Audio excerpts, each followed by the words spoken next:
નમસ્કાર, હું છું પ્રેરણા. આપ જોઈ રહ્યા છો ઇન્ડિયા ન્યૂઝ ગુજરાતના મહત્વના સમાચારની શરૂઆત કરીએ તો વડોદરા ગંભીરા પુલ દુર્ઘટના બાદ રાજ્યના પ્રભારી સચિવ જામનગર જિલ્લાની મુલાકાતે પહોંચ્યા હતા.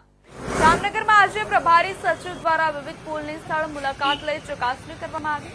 પ્રભારી સચિવ અનુપમ આનંદ સાથે કલેક્ટર કેતન ઠક્કર, કમિશનર દિનેશ મોદી, માર્ગ અને મકાન વિભાગના ઇજનેર વિજય ગોસ્વામી, જિલ્લા પોલીસ વડા પ્રેમસુખ ડેલુ સહિતના અધિકારીઓ સાથે હાજર રહ્યા હતા. પુલની સ્થિતિ અંગે તમામ વિગતો મેળવી ચકાસણી કરવામાં આવી હતી.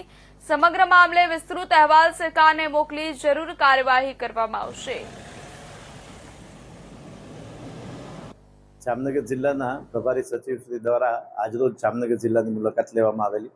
તમામ અધિકારીઓની સાથે સમીક્ષા બેઠક કરવામાં આવેલી છે.